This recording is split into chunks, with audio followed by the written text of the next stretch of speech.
Shalom, shalom. I want to give all praise and honor to Yahweh, Ba'ashem, Yahushai, Ba'ashem Kadash, Barakatah Yahweh, Barakatah Yahushai, Barakatah Yahweh, Barakatah Yahushai, Barakatah Yahweh, Barakatah Yahushai, Ba'ashem Kadash. We give all praise and honor to Yahweh, Ba'ashem Yahushai for giving us His truth, knowledge, and wisdom, and the ability to do what we're doing right now, to go into go into the spirit, man. Watch our enemies fall at the wayside. Esau's losing. These nations are losing. The world's in chaos, but we feel more stable than ever. You know, we're starting to get a foothold on the glory to come, you know, and that's through the spirit and power of Yahweh Shem Yahushai. So this is another GMS closer look into pruning. All right, so this is going to be GMS closer look, the importance of pruning or pruning, something on those lines. But let's jump right into it. So we always read that, reading the scriptures about gardening, different things like that. So the Spirit is having me jump into gardening and looking into some of the meanings, and not even looking at something like that, but through gardening, the scriptures are coming more and more to life, and more brings more and more insight into it. That's what I want to say, insight, because you know it says that the Lord started Adam in the garden, man. You know, He said that He tended it. You know, and you know, He made him dress it, you know, and keep the garden. All right. Let me see it. Let's pull that up. Let's get the understanding on that. Hold on. I was looking into something else. Let's say 10. Because we didn't technically till the land till we fell. So Adam fell. That's when we had to till it. But before that, we tended to the garden. We didn't till the garden. So that's going to be another series I'm going to start on, but I guess I'll touch base on it now. I just have to do more research and get everything put together before I, you know, bring it out or go into the actual sit-down documentary type thing. But I'm going to try to put it together, Lord willing, soon. If I can put it together this next coming week, Lord willing, I have it soon for you brothers to go into. But I want to go into myself, so I'm really excited about that type of series, man. But this is Genesis 2 and 15, all right? And it says, and the Lord, this is Genesis 2 and 15. Now the computer wants to act up. It's okay, we're gonna wait.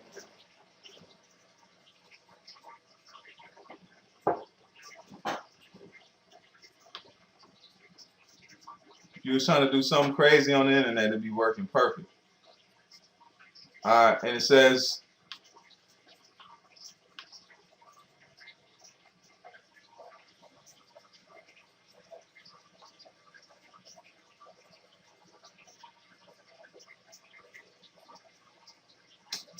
and the Lord power took the man and put him, what man is that? That's Adam.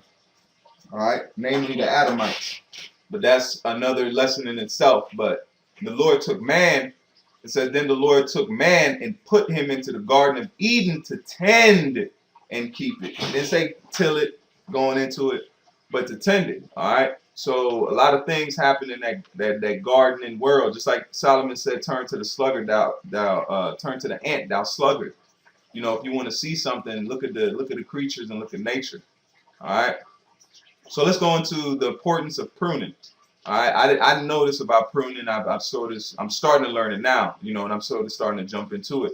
When you deal with trees and plants, you got to prune, man. You have to prune. If you do not prune, you're not gonna have a strong branch, a strong plant. You're gonna lack in it. It might grow your food, but it's gonna it's gonna struggle to do that. Okay. It says tree growth and structure. The top part is not what I'm looking for, but right here it says there are many reasons why pruning a tree is important. Just like this truth is a tree. All right, you men out there, the 144,000 and 1/3 of Israel. That's the tree the Lord is dealing with right now. That's the plant that He's tending to. All right. It says there are many reasons why pruning a tree is important. Pruning a tree can influence in what made the tree grow, in what way the tree grows. So when the Lord said He prunes His tree and He tends to it, He clips the branches. That's Him dictating the way He wants it to grow. If He don't want it to grow a certain way with somebody there, He's going to prune that tree. He's going to prune it out of there, man. He's going to cut it off. He's going to deal with it, man. All right, because it's the Lord's tree. That's why we don't know. We only see what we see inside a tree. A grape don't know the whole logistics of the whole vine and how far it stretches out. And the grape just can look at what is on the grape's world. What the grape can see on its vine. All right, the Lord can see the whole tree. He can see everything. He can see the side, the top, everything. There's nothing hidden from Yahweh Shem Yahshua, man. All right, but us, we're just fruit on this tree. Our perception and our look is limited, man. All right, we're limited, so we can only see what's in front of us, pretty much. But the Lord is able to prune the tree. He can see the tree for what the tree is. And what I say, I'm talking about the way the tree is growing. That's why it says the little leaven leavening the whole lump. So the Lord can see how the tree moves, and He prunes it as He wills, man, because He's the ultimate gardener. He's the gardener. He's the original gardener. He's the gardener of life, man. All right. Our power Yahweh is the gardener of life, man, and he does the sun the way, same. That's why when Yahushua was Adam, He set him in the garden. He taught him how to garden, man. That was not that, just like Mr. Miyagi. What Mr. Miyagi do? He said, wax on, wax off, wax on, wax off. And Daniel's son, he thought it was madness. You know, same thing with the remake with Will Smith's son, all right, the softy. But he told him to put the jacket on, put the jacket off, put the jacket on, put the jacket off, put the jacket on, put the jacket off. It seemed redundant or a bit low level for what he was doing, but that task at hand meant something. All right, just like the Lord set Adam in that garden, because gardening brings forth a lot of beautiful things, you know, especially when you see in creation and how it works. And it says, with proper pruning, a tree can be made to grow into a certain configuration of limbs and branches that is more ideal for the structural integrity of the tree. So if the tree grows a certain way, it may not be growing a way that will be benefit to it, because if that tree grows a certain way wrong, that tree is going to fall, it's going to topple over. All right. So that's how the Lord prunes it and grows the tree how it wants it to grow, so it doesn't hurt itself, man. It says maintaining the tree structure helps to mitigate the risk of broken limbs and falling branches. All right. And it says properly pruned trees will not have compromising branch structure and improper weight distribution. So pruning distributes the weight of the tree evenly.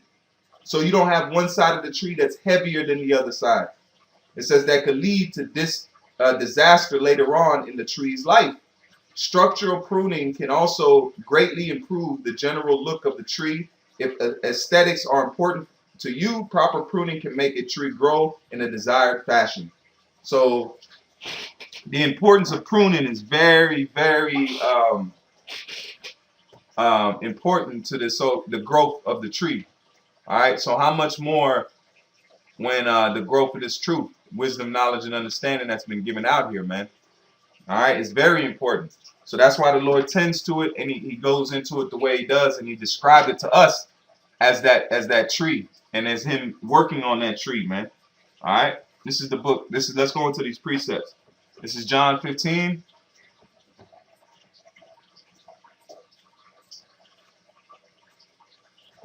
This is John 15 and verse 2. Verse 1. It says, I am the true vine. See? Yahushua is that vine. So He described Himself as a vine. So we have all sprung from the vine of Yahushua, man. When the Lord puts Yahushua on the scene, everything that grown after Yahushua was attached to His vine, okay? All right, His vine. And let's look up the word vine. Because Yahushua said He's the true vine. Not the fake vine, the true vine. And that's a sit down, the true vine. It's amplios. And it says a vine, right? Let's look at the word, let's look at the root word. Let's see what we got there. Ampel. Yep, a planthrios or trio. And it says both of two, both of one, one. Let's see the second one. Halon. It says a ground plot or threshing floor, i.e. a place in the field made hard after the harvest by a roller, where grain was threshed out. All right. So when the Yahushua said he's the true vine, he's the originator of this next covenant to come, man. All right. He's the forerunner of that new, better covenant. All right. So everything that spurred after him, just like the vine when he was Adam, everything that came after that vine was corrupted. Because Adam was corrupted through the woman. That's why it says through woman we all died, man. You know, because the woman gave Adam of that tree, of that philosophy and that doctrine, man. All right, and Adam ate of it. Just the same thing that happened with Solomon, man. All right. That's another reason you can tie back into that similarities. It says, I am the true vine. I am the true vine, and my Father is the husbandman. My Father is the husbandman. So he called his Father the husbandman. What is a husbandman? A man that tends to the garden. So he compares his Father unto a gardener, man, or the gardener. See, it says Georgios. Strong's G 1092. Georgas.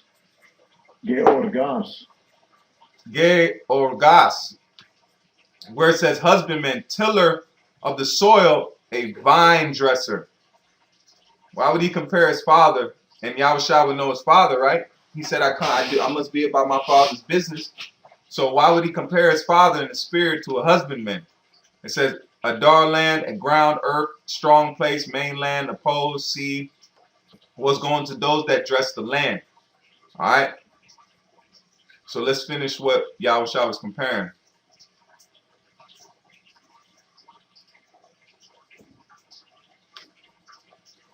It says, I am the true vine, and my Father is the husbandman. All right, look what a husbandman does. Every branch in me that beareth not fruit, he taketh away. So, because you can't have dead leaves on a tree, it hinders that tree's growth. It hinders that tree's health. So, if something's not in here that's cut off, just like look at the ITR situation. Israelite tried and refined. Some may have looked at that situation as an off-putting thing or what happened, but look at the end cause. Them men dropped the truth. They abandoned their farm, their crops. They abandoned their livestock, which is the men that followed them, and left the farm, man. Didn't leave no memo, no be back in 10 minutes, nothing. They just left, man. And they were grafted out. The Lord Most High grafted them out, man.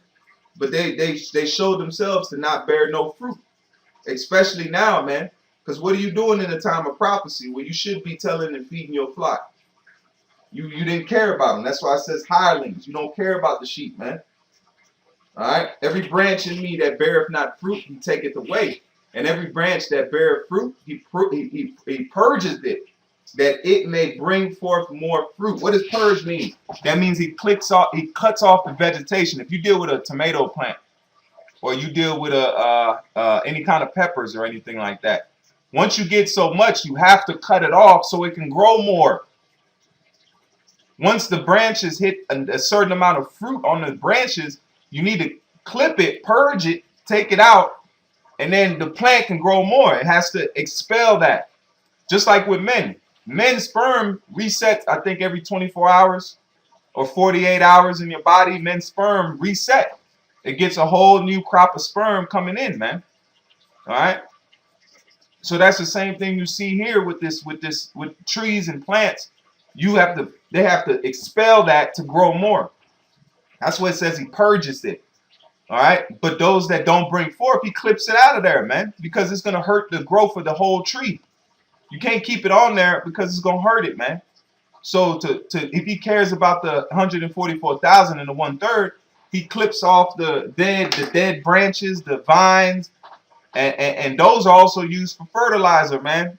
If you look in garden, That's why the vines and the leaves fall right below the tree, because it uses it as fertilizer, man. You know, so check that out. I learned that also in gardening too, man. So it's a beautiful thing. It says, every branch in me that beareth not fruit, he taketh away. And every branch that beareth fruit, he purgeth it. He purgeth it. So he gets the fruit from it. And then he turns around, that branch can bring forth more fruit. All right? Just like the Lord grows you in the spirit, man. You get rid of something, you purge it out, here goes something else new for you to grow and bring forth more fruit in, man. That it may bring forth more fruit. See?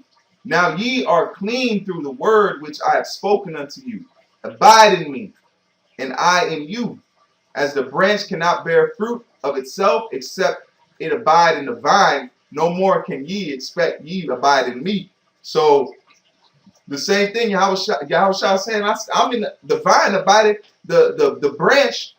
All right, the branch cannot bear fruit unless it's in the vine. So Yahushua said he's the true what? What is he? He's the true vine. So we are branches, like the apostles and elders are branches of Yahushua's vine, man. All right, then they went out, did the work, and then they started spreading out, getting fruit, and then they fruit became vines. All right, and then you got vines that are building off that, man. Just like from Abba Bibbins. Abba Bibbins started off as a small cluster seed, man, a mustard seed. Then it went to One West. Then it went to the apostles and elders. Then it dispersed out to the alphabet camps, you see. It grew, man. Now that very tree has covered the whole planet Earth. Who doesn't know about Israelites? If you don't know about us, you've been somewhere hiding, man. You a bunker boy, man. This thing is everywhere. Stars know about it. Stars want to wear fringes. And at the end of the day, we really didn't need those stars. Don't come now, because where were you at when this thing was being built up? You was enjoying your money and goodies with Esau. Now you want to jump on a bandwagon when you see this thing flourishing and you see it gaining some actual legitimacy, man. Too late. It's too late. All right, let me read verse 6. It says, if a man abideth not in me, he is cast forth as a branch and is withered, and men gather them and cast them into the fire, and they are burned, man. That's exactly what's going to take place. Because if you ain't on here, you just a dried up branch that was on the vine, man. That's what Jake looked like out here that's not doing the work no more, man. You look dry. You don't want, you fearful, man. That's why we pray that Yahweh shall keep the spirit on us, man. To keep moving and to keep pushing his words and to keep glorifying him. You ain't trying to be withered up out here, man. That's why if you withered up, you ain't bearing no fruit. Because I see plants, just like now, certain my plants are coming out of season and they drying up, man. They ain't giving forth no more fruit. You know what I'm saying? They pushing. That's how the plant goes, man. Some in vines especially, they go dormant. They hibernate until the spring it comes up again, man. All right. So that's what the Lord's saying, man. Abide in the truth, or you're gonna be withered up. It says, if a man abide in me, and my words abide in you, ye shall ask what ye will, and it shall be done unto you. So if you abide in this truth, you just don't keep the Holy Spirit on you and be able to understand wisdom, knowledge, and understanding, but your prayers are attended to. What you need is attended to. So if you leave this, you're done. Because the Lord definitely ain't gonna deal. What are you gonna deal with, man? All right. So let's get this. This is Hebrews 12 and 6. This is Hebrews 12 and verse 6. It says, for whom the Lord loveth, he chasteneth, and scourgeth every son whom he receiveth. That's a part of that purging, man. When he purges that fruit out of you, man. That's why it says he loves us, man. He put us through slavery because of the love he has for us. If he didn't love us, he'd give us the riches in the world, make us commit hella wickedness, and destroy us as a people. That's exactly what's happening to Esau. He gave him enough rope to hang himself with. He said, now you've done enough to where I can destroy you rightfully, man. And no one can say nothing to me. No one can tell the Lord, oh, there's not going to be a petitions circulating around to stop to not let the Obadiah come to pass, man. There ain't going to be no petitions like that. It's all going to be one accord because the sins are going to be put in their face, man. All right? It's going to be put right in their face. I'm going to get this last scripture. I was going to jump into the Apocrypha, but I'm going to get this in Isaiah, and I think the point is hit, man. You know, the importance of pruning. Hey, I seen this, and I said, wow. And, you know, it's for the health of the tree. It's for the health of that man also, too. That's why we go through what we go through. It's for the health of us, man. You know, it's not, you know, the Lord to destroy us. It's for the health of us, man. All right? This is Isaiah. That's why it says, he told Paul, he said, man, he put that thorn on Paul. But that thorn on Paul allowed Paul to continue in the spirit of Yahweh Shai the way he wanted. This is for the Lord shall comfort Zion. This is Isaiah 51:3. For the Lord shall comfort Zion. He will comfort all her waste places. And he will make her wilderness like Eden. And what was Eden? A garden. The Lord, he said he's going to bring us back to the Garden of Eden. It wasn't just Eden, it was the Garden of Eden. All right? The Lord going to bring us back to that time of where we tend to the things. We didn't till the land. That's going to be a curse that's going to be done away with. We're going to go back and tend to the garden. We ain't going to go plant and till and do all these things. We're going to plant, but we ain't going to dress it like we do in these days. Because look at all the corruption that came out of that, man. The Lord going to bless our fields. He's going to bless our crops. Bless our livestock, man. Bless our children. Bless us. That's what's coming, though. The Lord, hey, we ate the curses. We drank the dregs. The Lord all gave us the curses he had for us, man. Slavery, displacements, rape, rob, murder. He gave us all he had for us, man. That's why it says the whole head is sick. He said, shall I stricken you anymore? He said, you're just going to wax worse and worse. So I got to change you. The Lord knows he got to change us. We're not showing the Lord anything. The Lord's waiting for his word so he can do it, man. We're coming to realize we got to be changed, man. You know? And it says, 3, and it says, for the Lord shall comfort Zion. He will comfort her waste places, and he will make her, it says he will make her wilderness like Eden, and her desert like the garden of the Lord. Joy and gladness shall be found therein, thanksgiving and voice of melody. So the Lord going to make this thing beautiful, man. So with that, I want to say all praise unto Yahweh, Ba'ashem Yahushai, Ba'ashem Karkadash, Barakatha Yahweh, Barakatha Yahushai, Barakatha Yahweh, Barakatha Yahushai, Barakatha Yahweh, Barakatha Yahushai, Ba'ashem Karkadash. Shalom, Akim. Keep faith out there. Keep pushing. Fight towards that goal, man. Till the next time, Shalom.